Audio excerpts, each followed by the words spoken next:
नमस्कार, जय हिंद, वंदे मातरम। 18 न्यूज के लिए मैं किशोर यदुवंशी। इस समय हमारे साथ में है रमेश खामकर जी। और ये जो है पीएमसी बैंक, जो महाराष्ट्र में एक बहुत बड़े घोटाले की जिम्मेदार रही है, उस बैंक के ये शेयर होल्डर और निवेशक भी रहे हैं। तो आइए हम इनसे जानते हैं कि पीएमसी बैंक में क्या हुआ, कैसे हुआ, कब हुआ और इसके पीछे की वजह क्या रही है। आज निवेशकों का पूरा पैसा किस तरह से डूबा हुआ है, कितना मिल रहा है, कैसे मिल रहा है, इन्हीं सब बातों पर चर्चा करने के लिए आज हम रमेश खामकर जी से बात करना चाहते हैं। आपका 18 न्यूज में हार्दिक स्वागत है रमेश खामकर जी। स्वागत। सबसे पहले ये बताइए कि पीएमसी बैंक में आपने कब खाता खोला और पहला इन्वेस्टमेंट आपने कितने का किया था? मैं बाय बर्थ जन्म से मैं अंधेरे में रहने वाला आदमी हूँ। और मैंने जब यहाँ रहने के लिए आया म्हाड़ा कॉलोनी में, पीएमजीपी म्हाड़ा कॉलोनी में, महाकाली रोड पे है वो, तो वहाँ ये बैंक 26 साल हो गया। वो वहाँ पर नई बैंक उधर आ गई, उसका नाम Punjab and Maharashtra cooperative bank, उसको शॉर्ट फॉर्म में पीएमसी बैंक बोलते हैं। और हमारे आजू बाजू में कोई उस वक्त बैंक ही नहीं थी, कोई बैंक नहीं थी। और गवर्नमेंट बैंक तो सब अंधेरी स्टेशन, जोगेश्वरी स्टेशन में जाना पड़ता था हमको। तो वो बैंक नज़दीक है तो सब खुश हो गए। म्हाड़ा, पीएमजीपी, कोकण नगर और आजू बाजू के जो पूरा इलाका है उसके अंदर ये एक ही बैंक थी। तो उस बैंक का इतना ये हो गया कि सब लोग उधर ही खाता खोलने चालू हो गया। हम लोग को बोला घर के 2 मिनट 3 मिनट का डिस्टेंस पे वो बैंक है, तो हम लोग ने मैंने भी जाके वहीं खाता खोला था। तो उस वक्त जो 500 रुपये से खाता खुलता था, उस वक्त तभी हमने 500 रुपये डाल के खाता खुलवाया था। और उसके बाद वो बैंक इतनी ज़बरदस्ती से आगे बढ़ी क्योंकि आजू बाजू में कोई बैंक ही नहीं थी। और पंजाब एंड महाराष्ट्र ये जो नाम है, उसमें पंजाब भी आता है, महाराष्ट्र भी आता है। उन लोग का स्टाफ भी ऐसा मिक्स था, महाराष्ट्रियन लोग भी थे और पंजाबी लोग भी थे, सरदार जी लोग भी थे उसके अंदर। और एक सरदार जी लोग कुछ भी हो तो थोड़ा उनके ऊपर ट्रस्ट पब्लिक का रहता है। महाराष्ट्रियन के ऊपर नहीं रहेगा उतना सरदार जी के ऊपर रहता है, क्योंकि सरदार जी लोग बिजनेस माइंडेड है होते हैं उस सब तरीके से। तो ये बैंक सही है, बैंक अच्छी चलेगी, लोगों ने विश्वास से उस पर पैसा डाला, तो हमने भी डाला। उसके बाद में क्या हो गया, धीरे धीरे ये बैंक आगे बढ़ती गई। मैं डाला इसलिए मेरे वाइफ का भी खाता निकला, मेरे दोनों बच्चों, मेरी लड़कियाँ हैं दोनों, उनका भी मैंने खाता वहीं पर खोला। और फिर लोग आते गए और अभी वो बैंक का टर्नओवर करीब करीब 14-15 हज़ार करोड़ का हो गया था। इतनी बड़ी बैंक बन गई थी वो। जब महाराष्ट्र में लगभग कितनी शाखाएं हैं? महाराष्ट्र में करीब करीब 100 शाखाएं हैं, लेकिन पूरी हिंदुस्तान में मिलके 135 शाखाएं उनकी है, जो मेरी जानकारी के हिसाब से है। और ये बैंक इतनी बड़ी होने के बाद में वो लोग हर साल में शेयर होल्डर की मीटिंग बुलवाते थे। भांडुप में उनका हेड ऑफिस है, वहाँ पर ड्रीम मॉल में मैं कुछ मीटिंग में मैं भी गया था। और वो लोग शेयर होल्डर को जो डिविडेंड देते हैं वो भी रेगुलर उनका देता था। तो ये इसके मतलब था कि ये बैंक सही चल रही है, अच्छी चल रही है, कोई उसको नाम रखने का। और वो बैंक कोऑपरेटिव बैंक थी, लेकिन कोई भी गवर्नमेंट बैंक से, कोई भी बैंक से, प्राइवेट बैंक से उसका काम अच्छा था, उनका स्टाफ अच्छा था। और उधर जाने के बाद में तुम्हारा काम 2-5 मिनट में हो के तुम घर बैंक से निकल पड़ते थे। और बैंकों में जाओ तो छोटा छोटा काम के लिए आधा घंटा 1 घंटा लगता है, लेकिन ये बैंक में जाओ तो 2-5 मिनट में तुमको क्लियर करके भेज देंगे। इतना अच्छा। और उसका बिल्कुल नाम खराब नहीं। मैं कहीं भी दूसरे बैंक में जाता, दूसरे कहीं जाता तो मैं बैंक का नाम लेता था। अरे पंजाब महाराष्ट्र जैसी कोई बैंक नहीं, पंजाब महाराष्ट्र कोऑपरेटिव बैंक जैसे मुंबई में कोई बैंक है ही नहीं, ऐसा मैं खुद बोलता था। लेकिन ये इतना बड़ा फटका भी बैंक के लोगों ने दिया है। सॉरी, ये जो chairman, director, board of director, ये बोर्ड ऑफ डायरेक्टर के जो लोग हैं वो भी सरदार जी लोग थे, यानी सिख समाज के। थोड़े से महाराष्ट्रियन लोग भी हो सकते हैं। और उनका मैनेजिंग डायरेक्टर वो क्रिश्चियन था, मिस्टर जॉय था। तो ये जॉय भी बहुत अच्छा इंटेलिजेंट आदमी था, लेकिन मालूम नहीं ये सब कैसे हो गया। और अचानक एक दिन ये बैंक को ताला लगा दिया। इसके पहले भी ऐसा एक बार हादसा हुआ था। ये होने के पहले, कुछ साल पहले, एक 5-10 साल पहले एग्जैक्ट मेरे को उसका ऐसे ही हुआ था। बैंक में ऐसे ही हो गया था, बंद हो गया बैंक। रिजर्व बैंक ने कुछ किया, तभी ये बैंक ने सबको लाइन लगा के पैसा तुरंत दे डाला, जाओ सब आप अपना पैसा लेके, कोई प्रॉब्लम नहीं था। और लोगों ने आप अपना पैसा निकाल के अपने घर में रखा और कुछ दिन के बाद फिर उसी बैंक में वापस पैसा डाल दिया और ये बैंक फिर से जोर पकड़ लिया। लोगों का विश्वास, मतलब है एकाएक विश्वास फिर से बढ़ गया। विश्वास, पैसा भी तुरंत हमको दे दिया, किसी का कुछ रोना नहीं धोना नहीं, सब पैसा भी मिल गया, तो लोगों ने और कहीं नहीं गए। पैसे कुछ दिन घर पे रखने के बाद बैंक को देखा कि बैंक तो सही चल रही है, फिर ला ला के पैसे जमा कर डाले उन लोगों ने। ये दूसरी बार जो मतलब कि इसमें जो घोटाला शुरू हुआ, तो उसका अंदेशा आप लोगों को था? किस तरह से हुआ, क्या हुआ? अंदेशा कुछ था नहीं, तो मैं बैंक से पैसे निकालने के लिए गया एक दिन। और मेरे मित्र संतोष राठे जी है, हमारे खास मेरे जैसे घर के रिलेशन है उनके। तो वो उनको पैसे उन्होंने मुझे कुछ दिए थे, तो वो पैसे मैंने रखा थे अकाउंट में। तो फिर वो पैसा उनको देने का था मुझे, तो मैं चेक वेक बना के गया बैंक के अंदर मेरे पैसे निकालने के लिए। देखा तो इतनी बड़ी भीड़ लगी है और वो स्लोगन जो हो रहा है, मोर्चा हो रहा है, बैंक को गाली दे रहे, तुम्हारे बोर्ड ऑफ डायरेक्टर्स के चेयरमैन को गाली दे रहे हैं। बोला क्या हुआ? देखा तो बैंक को ताला लग गया, रिजर्व बैंक ने पुलिस विलिस बैठा है, तार भी सब खत्म। क्या करेंगे? हम लोग के हाथ में कुछ था नहीं, हम लोग सब परेशान, डर गए थे सब। कितने लोगों को तो उधर ही चक्कर आ गई। किसका किसका, जिसको देखो किसी के 5,000 है, 10,000 है, किसी के 5-10 करोड़ भी है। ऐसे लोग हैं वहाँ पर। और व्यापारी लोग हैं, जो सरदार जी लोग हैं और भी है। और ये बैंक के ऊपर इतना ट्रस्ट था कि लोगों ने कहीं दूसरे का सोचा ही नहीं, इसी बैंक में पैसे रहते गए। लगभग कितने का घोटाला हुआ था इस बैंक से? ऐसा तो घोटाला करीब अभी देखो जो क्या है कि ये चेयरमैन, डायरेक्टर और ये तुम्हारा जो मैनेजिंग डायरेक्टर जो है, ये सब मिले हुए थे।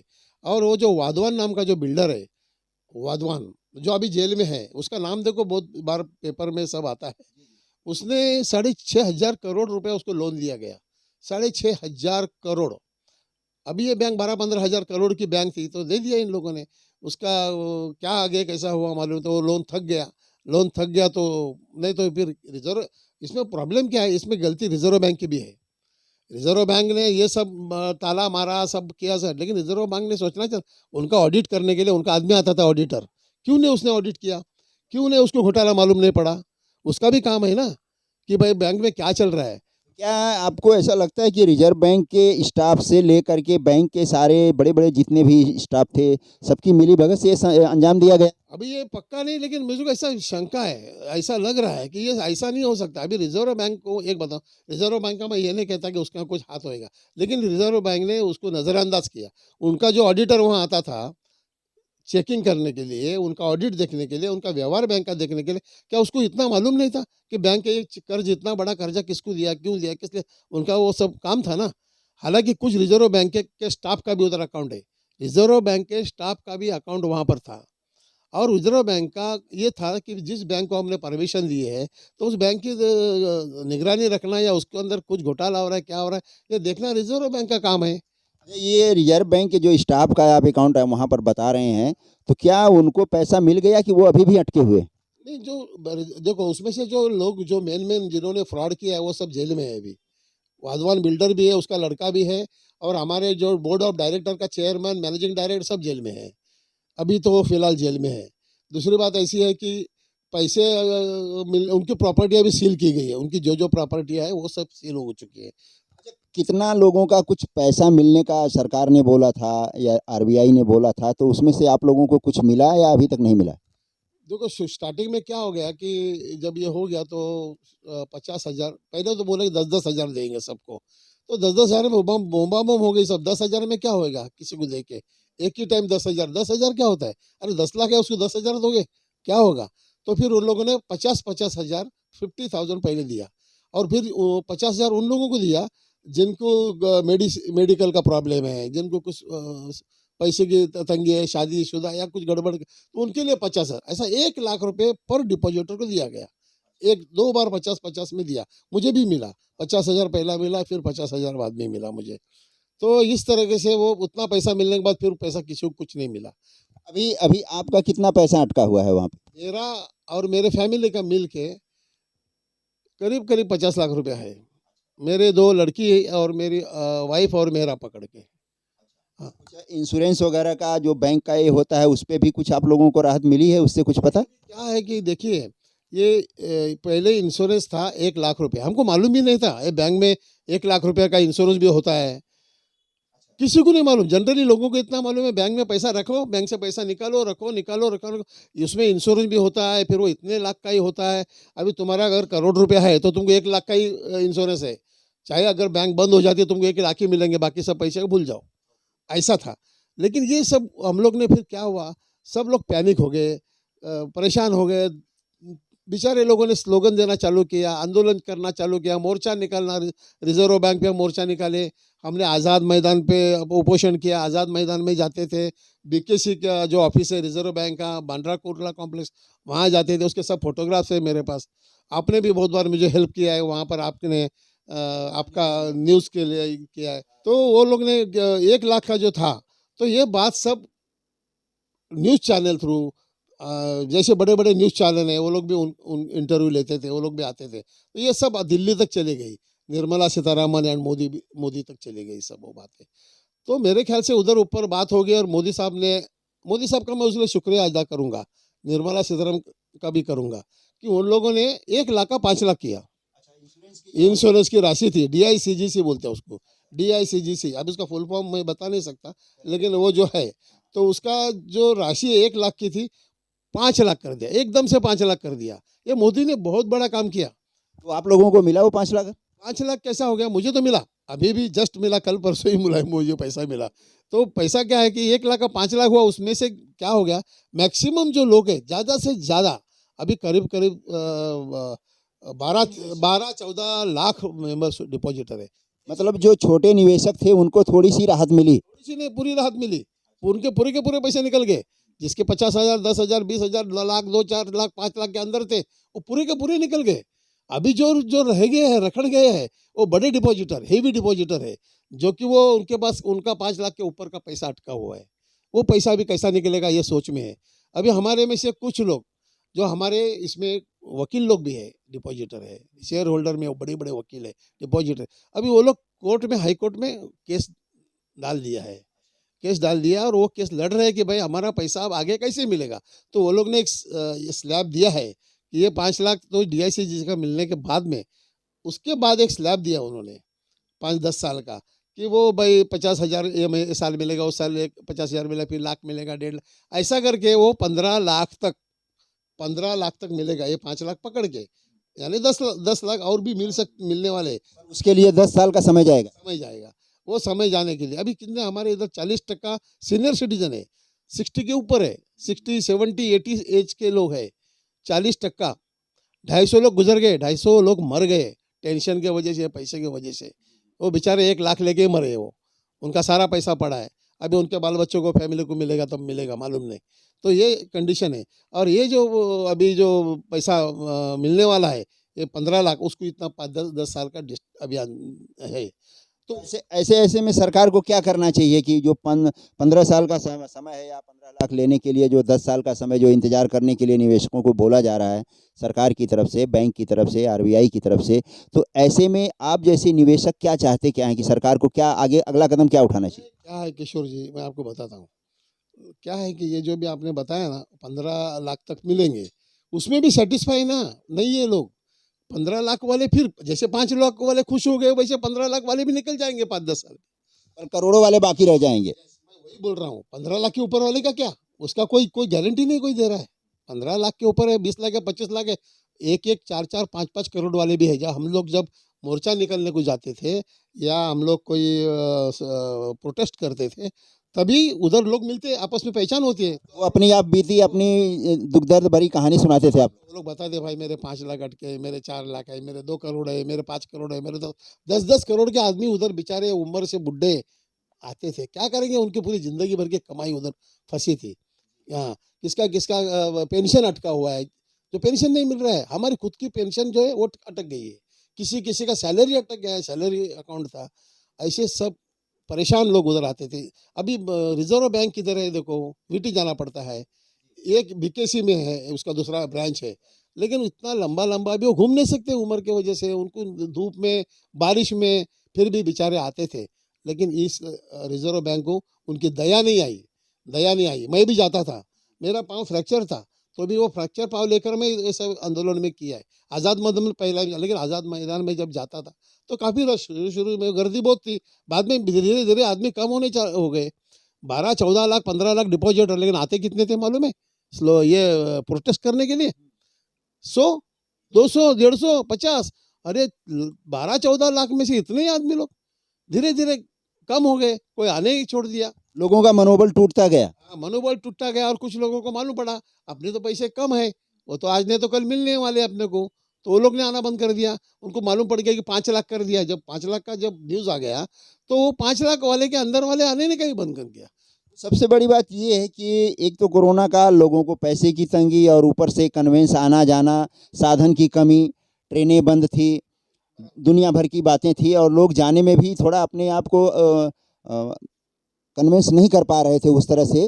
किसी के पास खुद का साधन नहीं, तो पब्लिक के साधन जो है चालू नहीं थे, तो ऐसे में हो सकता है। पर अभी आप लोगों की क्या प्लानिंग है, आप लोग क्या चाहते हैं? देखो मैं तो पहला ये बताता हूँ, मैं मेरी बात बता देता हूँ शुरू में। मैं देखो, मैं एक प्राइवेट कंपनी में काम करने वाला आदमी, मैं कोई गवर्नमेंट में सर्विस नहीं करता था, ना मुझे कोई पेंशन है। पेंशन है वो 800 रुपये 850 रुपये पेंशन मिलती है महीने को जो 95 के रूल के हिसाब से दिया था हम लोगों को। लेकिन ये कोई पेंशन होती है क्या? चाय का भी खर्चा नहीं वो, तो मैं कैसे घर चला सकता था? आप मेरे सोचो, मेरे पास खुद की कुछ प्रॉपर्टी थी, मेरे खुद के कुछ घर थे, मकान थे, मैं सब बेचे मैं। और मैं ये नहीं बोलता हूँ कि इसी के लिए बेचे, मैंने जॉब छूट गया, ये हो गया, और भी काम के लिए। मतलब वो सारे प्रॉपर्टी को बेचने के बाद आपने वो पैसा यहाँ पे डिपॉजिट किया था? नहीं, मेरा एक रूम का पैसा जो मैं लास्ट एक रूम बेचा मैंने, उसके पैसे यहाँ रखे थे कि बच्चे लोग की शादी वादी को काम आएंगे करके मैंने रखे थे, कि वो रखे थे। लेकिन ये रखने के बाद में ये ऐसा हादसा हुआ, वो पैसे सब जाम हो गए उसके। अभी आप लोग सरकार से या आरबीआई से आप लोग क्या चाहते हैं? हम लोग आरबीआई से यही चाहते हैं कि आरबीआई ने कम से कम सीनियर सिटीजन का सोचना चाहिए कि जिनकी उम्र 70 75 80 है, वो बस 2 4 साल के मेहमान है यार, उनको उनका पैसा मिलने दो।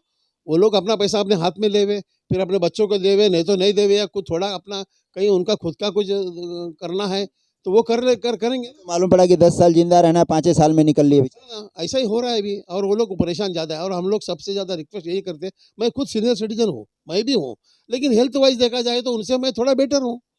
कुछ लोग तो बिल्कुल चल नहीं सकते, लकड़ी लेके आते थे, और मैं भी सीनियर सिटीजन होने के बाद भगवान ने थोड़ा तो अपन ताकत दिया कि अपन पाँव से चल सकते हैं, आ सकते हैं।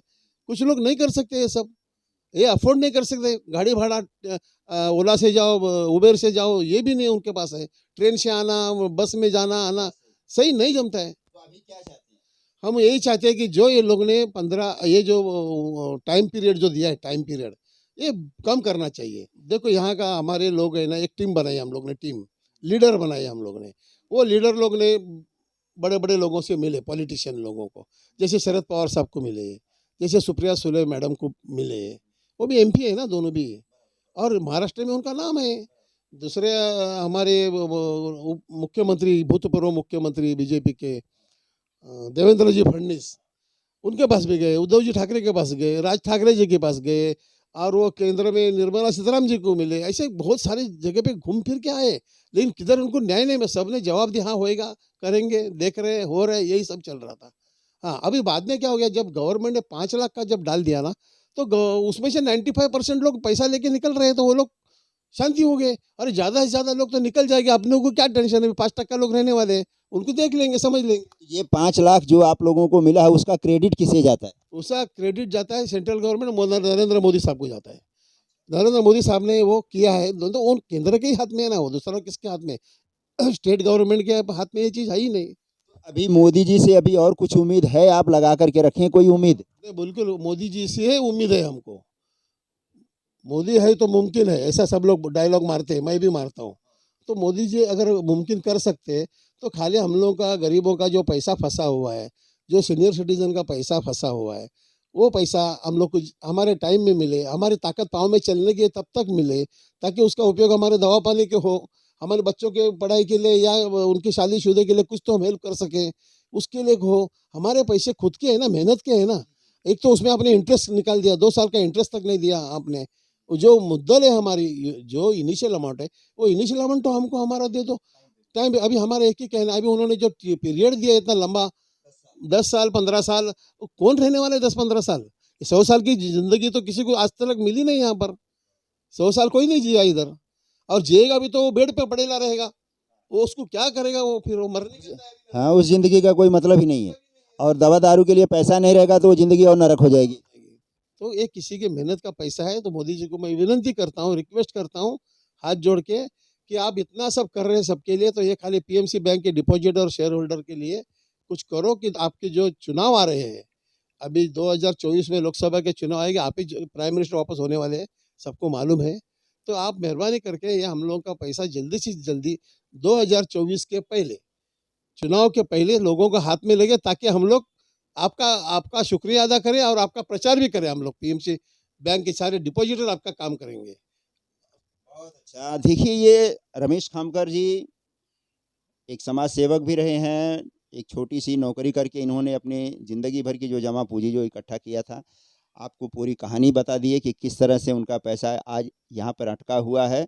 और सिर्फ मोदी जी की वजह से जो 1 लाख इंश्योरेंस की जो बैंक की जो राशि थी, वो 5 लाख अगर उन्होंने कर दिया है, तो इनको थोड़ी सी राहत तो उससे मिली है।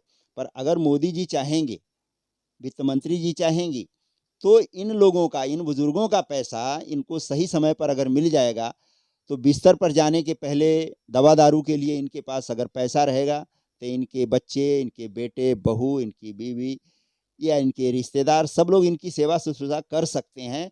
और खाली हाथ आज ज़माना ऐसा है कि किसी बुजुर्ग को कोई 1 गिलास पानी देने वाला नहीं है, और खाने की तो बात ही बहुत दूर है। आपके भी पड़ोस में बहुत सारे बुजुर्ग ऐसे होंगे जो तमाम तरह की परेशानियां झेल रहे हैं। इसलिए इन्होंने मोदी जी से खासकर इन्हें यही उम्मीद है कि मोदी जी 24 के पहले वाले इलेक्शन के पहले पीएमसी बैंक के जितने भी सीनियर सिटीजन हैं, उनके पैसे को उन तक पहुंचाने की कृपा करेंगे। और इसी उम्मीद के साथ मैं आपसे ये कहना चाहता हूं कि आप भी अगर कुछ समाज के लिए कुछ कहना चाहते हैं, कुछ करना चाहते हैं, आपके अंदर भी समाज के प्रति कुछ ऐसी लगाव की या कुछ कहने की अगर जिज्ञासा है, तो आप मुझसे नीचे के दिए हुए नंबरों पर संपर्क करिए। एटी न्यूज़ आपकी हर उस आवाज़ को जहां तक हो सकता है यथोचित व्यक्ति तक पहुंचाने की कोशिश करेगा। एटी न्यूज़ के लिए मैं किशोर यदुवंशी। नमस्कार, जय हिंद, वंदे मातरम, धन्यवाद। मोदी जी, अब ये हम आप सबको हाथ जोड़ के विनती इसलिए कर रहे हैं कि हमारी सारी कोशिशें पूरी हो चुकी हैं। इन कोशिशों के दौरान 350 लोगों ने अपनी जानें दे दी है। हमने खून पसीना एक करके सड़कों पे बहाया है, पार्लियामेंट तक आवाज़ गई है, इसकी वजह से कि पीएमसी का कुछ उद्धार हो। आपने अपनी तरफ से पार्लियामेंट से तो कानून देकर आरबीआई को कानून दे दिया कि ठीक है, हम आपको ताकत देते हैं कि आप जैसे यस बैंक को ठीक किया, लक्ष्मी विलास को ठीक किया, वैसे पीएमसी को भी ठीक करिए, हम आपको कानून दे रहे हैं। वो कानून मिलने के बाद 2.5 साल के टॉर्चर के बाद हमें फिर से 5 और 10 साल का टॉर्चर दिया जा रहा है, जो इस अमेंडमेंट स्कीम में है। मोदी जी, आप चाहे तो आरबीआई से या अपने जो नीचे के कर्मचारी है, फाइनेंस मिनिस्टर से उनकी पूरी डिटेल ले सकते हैं। इस बैंक में 40% सीनियर सिटीजन्स हैं जिनका 2,500 करोड़ रुपया है। अगर आर्टिकल 370